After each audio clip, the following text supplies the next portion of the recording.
So Yes, the title of today's training is Blockchain and Nodes. And this is very timely because, as we all know, we've been invited to an upcoming call this next Wednesday, which will be the Node Blockchain First Community Call, right? This is separate from the Cirrus uh, calls and overviews that are being done. This is specific for Node, right? We just got to remember there's two separate things. Node is the blockchain and it's what powers all of the SaaS products and everything.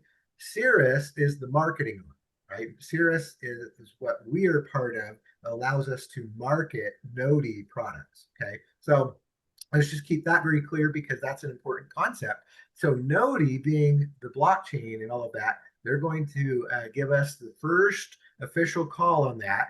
And what we've been hearing is that there's this thing called going from testnet to mainnet.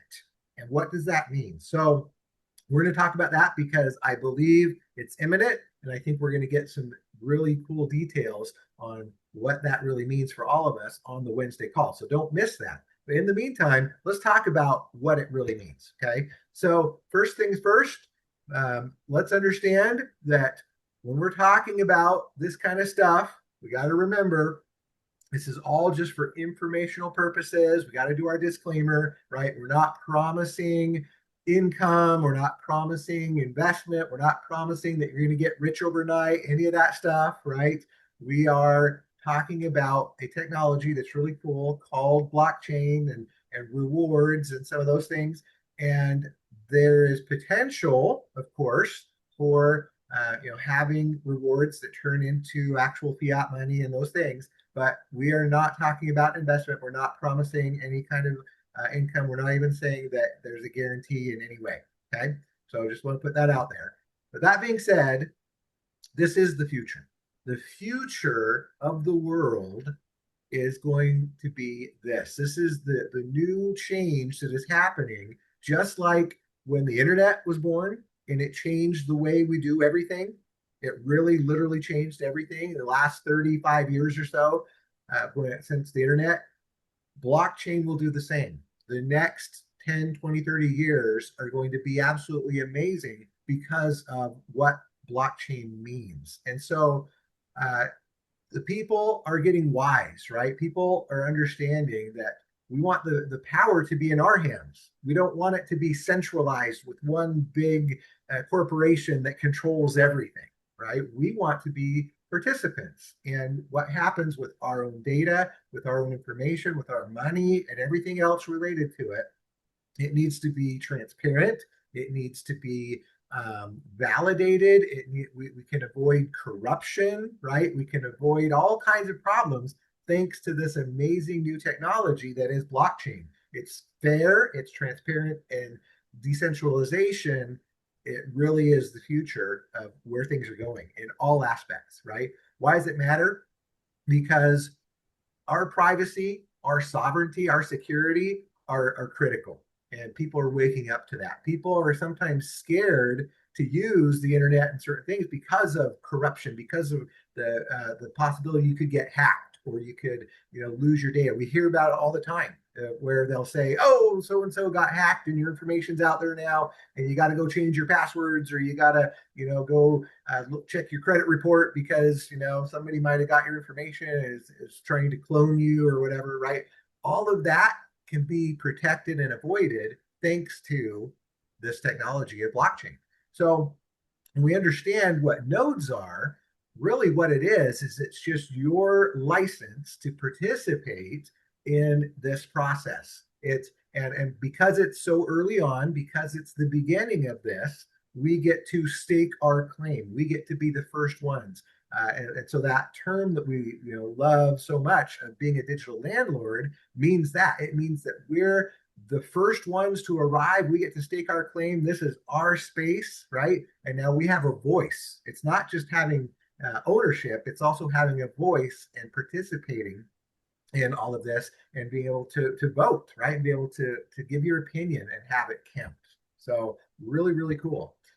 So what is blockchain, right? In the first place? Well, it's basically a digital ledger, right? Or a notebook, right? I remember back in the day, I used to have a notebook that I would write down, okay, this is, my or if those that use checkbooks, if you remember, you would like, keep your, okay, this is the check I wrote, and how much, this is what got deposited in my bank account. And you would have to do math, right? And actually figure out how much money you had because the checks would take weeks to clear and stuff like that. That was the old school way of doing things. Well, a digital ledger, okay, is now out there on the internet, but it's protected in the sense that when a transaction happens, okay, it now gets validated. It now gets approved, not by one person, not by a president of a bank, right? It actually gets validated and duplicated all across the world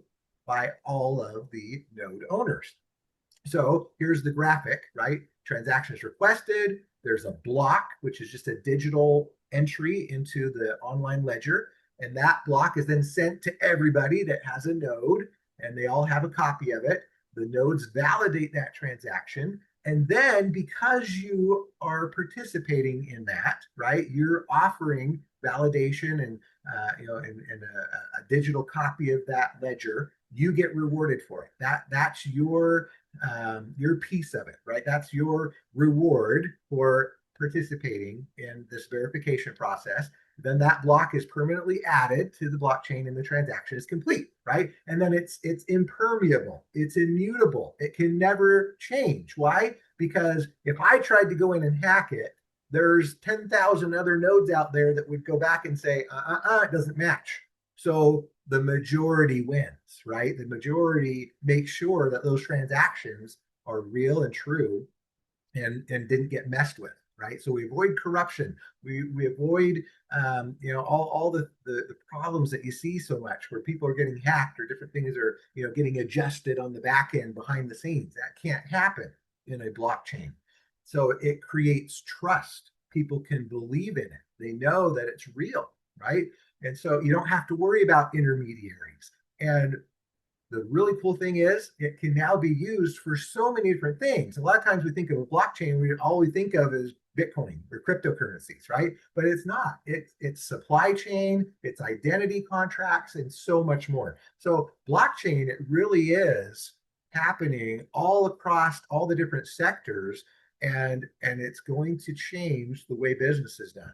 So the other cool thing about it is there's an advantage. We keep hearing this term about a layer one blockchain, okay? Because what happens is, it's expensive and it's complicated to set up a layer one blockchain. A lot of projects out there that want to use blockchain, they say, you know what, we don't want to go through all the headache, all the expense, all the things you got to do to get it set up in the first place. We'll just use one of the existing ones, right? So a lot of companies or a lot of different businesses, they'll use Ethereum or they'll use, one of the others, right? Solana, XRP. There's a bunch of very successful layer one blockchains that have built the infrastructure, and the other companies just want to kind of build on top of that, right?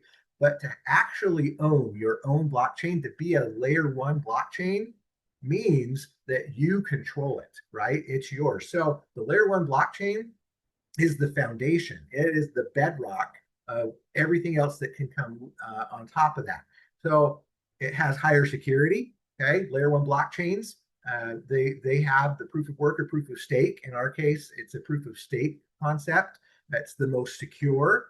Their decentralized nature makes them highly resistant to tampering and attacks.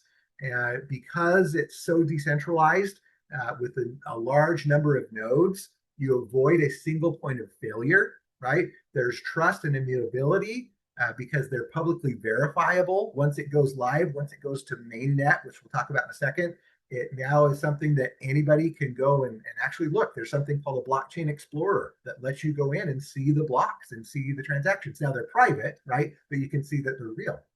So it's all transparent and immutable. And then, of course, it's the best for innovation because when you own it, when you own the rails, right, you own the structure, the infrastructure, then you can build on top of that. And you don't have to worry about third parties and other people that would maybe want to come in and change it. So layer one is key, and there's only a few of them, right? We know that less than 40 in the entire world. So here's some real world examples of how blockchain, especially the layer one blockchain, can benefit us. Finances and banking. Okay. Faster cross-border payments.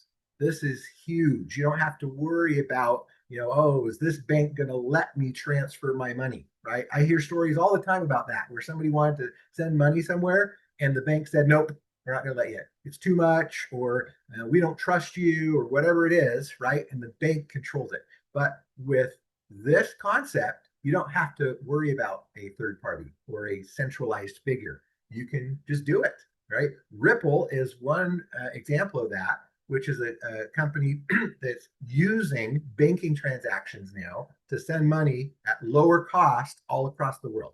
Okay. It also works with trade and finance. So the process of trade, it really helps to avoid all the paperwork errors and different things that can happen, right? It creates a single transparent record of trade documents that all parties can instantly verify. So you reduce fraud, you increase efficiency. For example, Barclays Bank, okay, they've completed blockchain-based trade financial transactions already. They're starting to adopt it. A lot of big banks are doing this. And then, of course, digital assets and tokenization, right, which is what we're excited about. It allows for you to have real world assets like real estate or even stocks and have it represented on the blockchain as digital tokens. So now you can have fractional ownership. It opens up investment to more people, increases liquidity, and so much more. Then, of course, supply chain, right? We hear all about companies and what they're dealing with getting products and services to people and stuff. So what if you could trace food and make sure that if there's a recall, right? Something happens where you go to the grocery store and the carrots have salmonella or something, right? Or E. coli.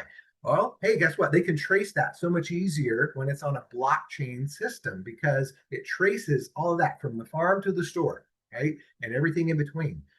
So it enhances food safety.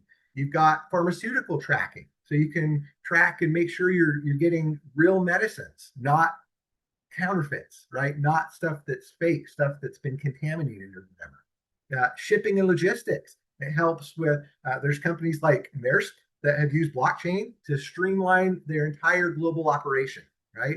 TradeLens performs end-to-end transparency, digitizing the entire supply chain process, tracking shipments real time, reducing fraud and paperwork. Really cool. Healthcare. This is a big one, right? Secure health records. We want to make sure that all our medical information is in one place and it's secure and nobody can hack it and get into it, right? We don't want it to be fragmented and siloed across different providers. So MedRec is one of those that's developed by MIT using blockchain to manage electronic health records. Really cool. Okay, gives you control as a patient. You can have control over your medical data. Clinical trials can be used to make sure that as different medicines and drugs are getting tested, that there's tamper-proof records of trial results. We don't want any kind of fraud going on when it comes to our health and wellness, right? And then, of course, medical staff credentialing. That's a big one too. You want to make sure that your doctor is who they say they are, right? You want to make sure that whoever is prescribing things to you or treating you or whatever, that they really do know what they're talking about and they're not some fraudulent person out there. So it's really cool what blockchain can do. And then, of course, government, right? In the government, everything from voting, okay? There's a platform. It's called Votes, and it's aimed to improve election security and efficiency by using an encrypted system to avoid voter fraud. West Virginia, the state of West Virginia, was an early adopter of that. They're using a blockchain for absentee voting. How cool is that, right? Because that's another big topic out there, right? How secure and real are election results, right? So if we could fix that, how cool would that be? Property records, right? I mean, we all, anybody that owns a home knows you got to have title insurance. Right? Why? Because who knows what's going to happen, right? Somebody could mess up your title, and then you're in court battling who owns what property and all that. So make property ownership data transparent, reduces fraud, eliminates the need for extensive physical paperwork, all those things. And then a digital identity. That's another big one. So you can actually give people control over their personal data, making it easier to verify identities without sharing sensitive information and potentially reducing identity theft. So super cool. And then, of course, media and entertainment. This is another big one, right? Music royalties. Anybody that's ever created any kind of uh, intellectual property, whether it's music or writing a book or whatever it is, and you're trying to sell it, right? And you don't want people stealing it, right? Pirating your stuff. Well, guess what? The Ujo music platform uses blockchain and smart contracts to ensure that musicians are fairly and instantly compensated for their work. You've got NFTs, which are unique digital assets for art and videos, things like that. Platforms like OpenSea allow people to buy, sell, and trade their digital assets. Okay. And then intellectual property. So it helps protect all your property rights by creating an immutable, transparent record of ownership.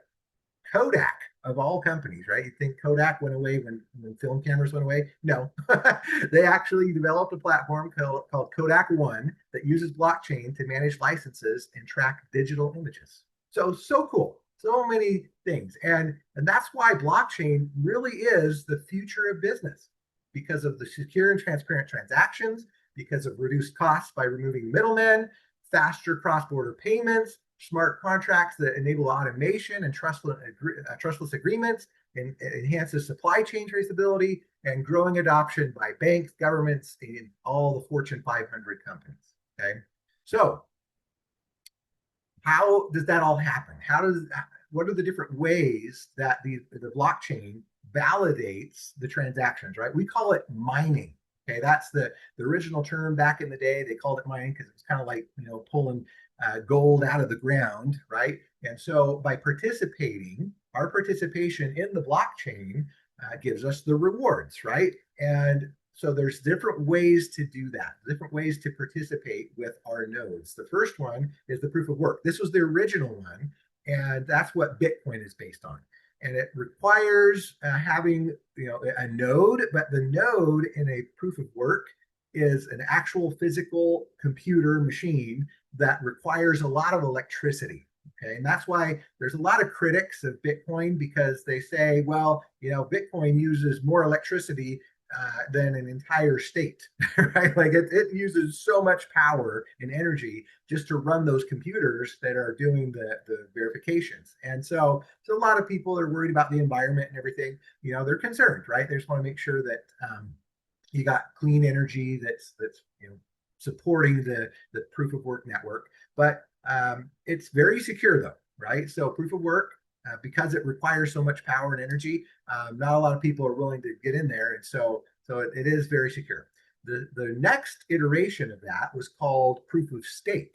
Okay, so proof of stake is now based on, instead of energy and work, it's based on your participation and what you're willing to put forward. Okay, so the validators are chosen based on staked tokens. So for your earnings, you take that and you put that forward, and you say, okay, I'm putting this kind of like in a trust or something. It's stuck there for a little while, right? You're willing to do that to kind of earn your voice, right? And also because of that, it produces more later. Okay, so kind of like buying maybe a T-bill, right? In the government, you put it in, it's going to be tied up for a while, but you're earning interest on that. Similar concept. I'm not saying that's it's not a certain percentage that you earn or anything, but that's the kind of the idea, and that's what Ethereum was based on. So Ethereum is based on the proof of stake, and the good thing about that is it is energy efficient and scalable. Okay, and that is what Nodi is based on. Nodi is a proof of stake concept. Okay. Then there's others like delegated proof of stakes and proof of authority, proof of history. We're not going to go into those, but just know proof of stake, it's kind of the future of it. It's what a lot more companies are adopting. They prefer that over the Bitcoin proof of work model. So that's where we are with Nodi. So that's great. Okay, so now let's talk a little bit about the audit phase and the mainnet phase. Okay, so when you are going to develop a new layer one blockchain that we talked about, you're putting up everything, right? You're not coming in and adopting as a layer two or layer three, whatever, on top of something already built. Layer one blockchain requires that you lay the foundation, right? You do what we call the Genesis block, which is the first one, and then they just go after that in a chain, right? That's what it's called, a blockchain. But the idea is that you've got to test it. You got to make sure that everything that's happening, all the transactions, that they're paying out the rewards correctly, that it's recording on the ledger correctly. You know, you got to basically just go in and make sure everything is 100% based on the white paper, based on what has been defined, right? We know there's 40% bucket for node owners, 40% bucket for the SaaS products, and the other 20% for other things. And so they just want to make sure that everything is recording correctly, that everything's happening correctly, that there's no bugs in the system. Okay. And that's what the audit phase is. And every single layer one blockchain had to go through that first to be able to get to what we call mainnet. Okay. So during the audit phase, the blockchain code is reviewed for security flaws. They check all the smart contracts. It's a sandbox environment, basically, right? Where you can kind of build it and tear it down and rebuild it back up like in a sandbox, right? And it ensures trust before going public. Then you go into mainnet. So the mainnet phase is now live deployment of the blockchain, where real transactions with actual value start happening. And it now marks that project maturity and public usability. Okay. So huge, huge, huge thing to get to mainnet. I know of several different opportunities out there, right? Blockchain type opportunities, node type opportunities, who have been selling nodes now for well over a year or more, and they still are in the audit phase. They still haven't gone mainnet yet, even though they've been selling nodes for 12, 15 months. Okay. So the fact that at Nodi, we laid our Genesis block on April 30th, and here we are kind of, towards the end of August, and we're already just about there to actually go mainnet. That's huge. That tells us who we're working with and their expertise. The fact that they could actually do it that quickly is a real testament to who we're working with and what we've got in our hands. So that's awesome. Okay. So let's talk a little bit about community nodes versus validator nodes, right? Because another concept is how much you want to participate. And what we've done up to this point is what we call community nodes or light nodes. Okay. So when you have a blockchain, you've got full nodes and light nodes, and all of them, right? So whether you're on a community node or a validator, you're still helping with that decentralization. You're running a copy of the blockchain, right? It may not directly validate transactions, but it does add redundancy. Okay.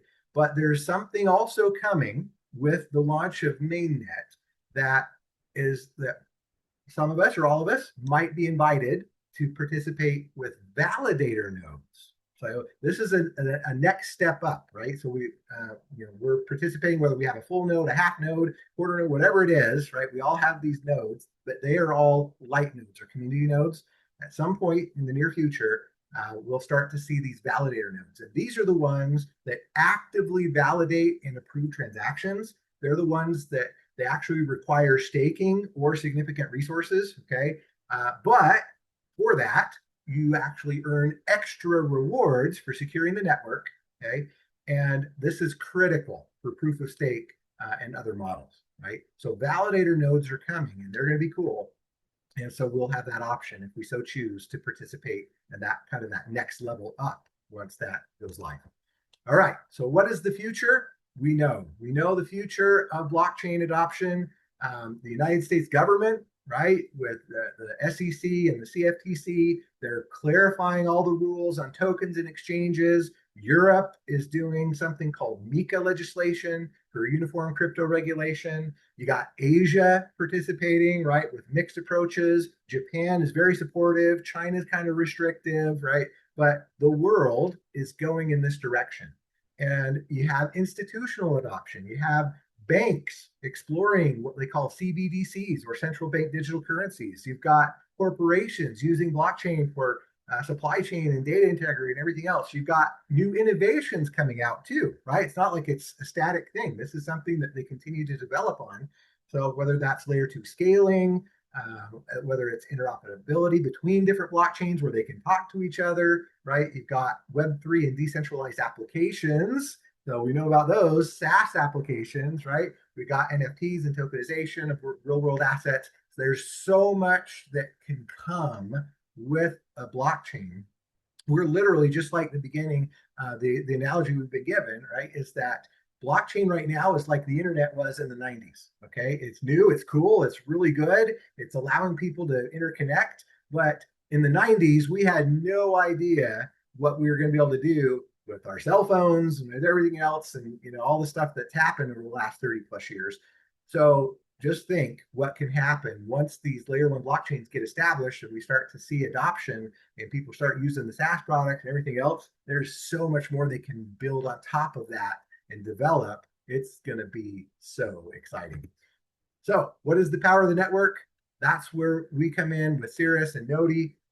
The more nodes we have, we form a more powerful decentralized community, and we attract more usage, more people, more companies that would want to use our blockchain over somebody else's, which creates utility, which creates value. Okay. So every node that you host is enhancing the network's integrity and vibrancy.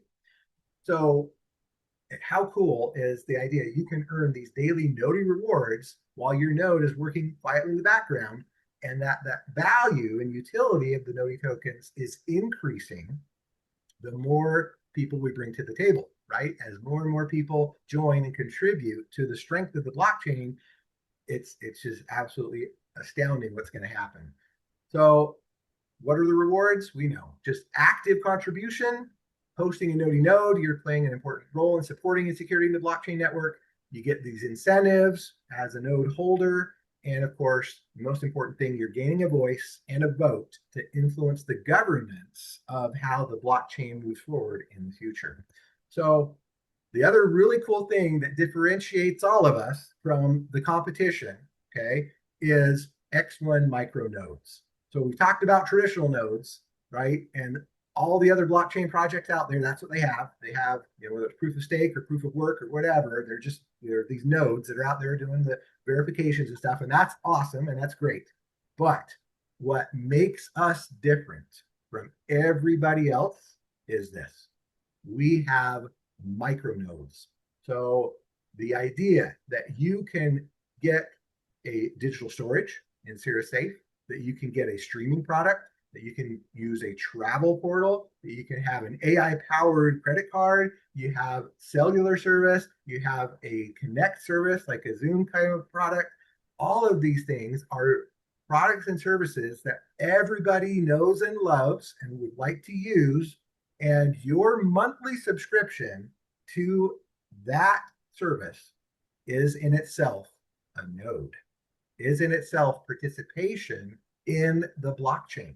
And not only is it the paid subscription, but we know from those that were on last Thursday's call, with Bob Steed, he talked about this. Him and Craig both talked about the idea of simple participation, simply participating, whether that's using the health and wellness app that will eventually come and tracking how many steps you took, right? Whether it's actually hosting a webinar like we're doing right this moment, whether it's, whatever it is, watching a movie on the streaming, activity will also produce rewards. So we now get to participate by owning a node, having being a digital landlord, but also by just using products and services that we already use, right? And paying that monthly subscription for them with better pricing, better options and features, and earning rewards on them. And then just participating in the different things can also reward us. It is the most innovative, cool concept that I've ever seen in all the years I've been involved with networking and with blockchain. It is super, super cool. So it literally is the goose that's laying the golden eggs, right? That's what we're doing by owning our Cirrus Safe, by paying for our streaming. We're now owning that goose, and it's going to produce those golden eggs every single day for us. So timing is everything, guys. It really is. The world is becoming decentralized. Almost everything is going to use blockchain at some point. We are pioneering category creating digital landlordship because 93% of the world hasn't even adopted blockchain yet, but it will. Your timing could not be better. So the future's now. Secure your place in the Noti blockchain revolution, my friends. Let's go change the world with this amazing technology, blessing lives, helping people find more value. It really is the future. We don't want to wait. Take advantage. I'm super excited. So that is blockchain, my friends. Get ready. We are about to change the world with this amazing, amazing opportunity.